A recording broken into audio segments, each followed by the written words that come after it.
This is Miss Nels. Samahan niyo po ako sa aking munting channel.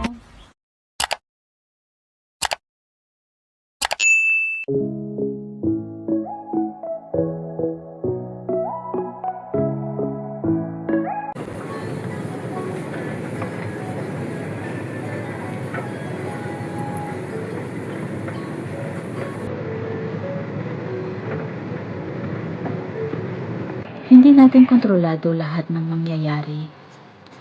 May araw na magaan, may araw na sobrang bigat.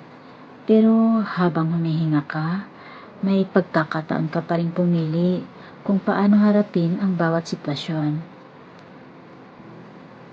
Hindi ibig sabihin na wala kang problema kapag ngumiti ka.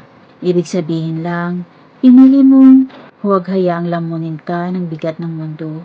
Walang pekto ang buhay, kaya ngumiti at piliing maging masaya kahit maraming problema. Sulitin mo ang bawat sandali kahit simple lang. Isang tawa, isang pahinga, isang tahimik na moment.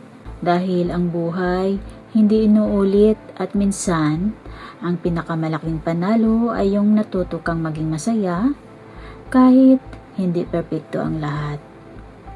Ang buhay, parang pelikula lang. Kahit masakit, pilit pa rin tumatawa. Ganyan ang buhay sa mundo. Hindi lahat ng panahon nasa baba. Pagdating ng araw, sila naman ang iangat. Just enjoy every moment of your life and choose to be happy always. Even if sometimes life are full of trials, learn to smile.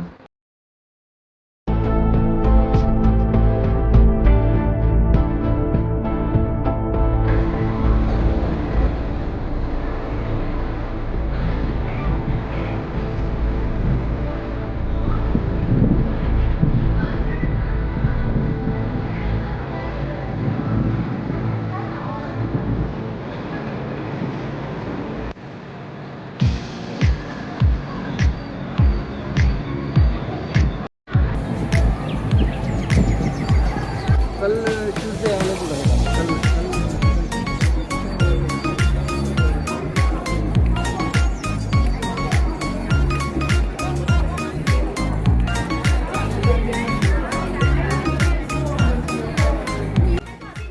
Hindi sapat ang pagiging mayaman sa pera o salapi.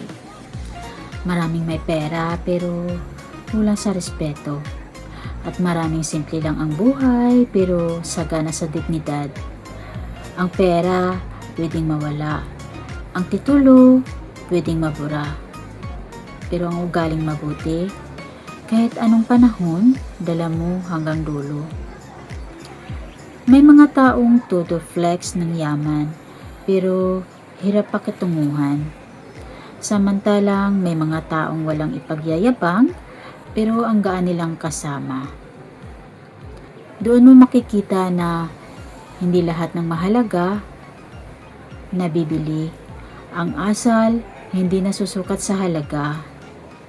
Sa huli, ang tunay na mayaman ay yung marunong rumispeto, marunong lumingon sa kapwa, at marunong manatiling mabuti kahit walang nakakakita. Dahil ang yaman na may ugali at puso, kailanman hindi nalulugi.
因为成龙这都排大队，看见了吗？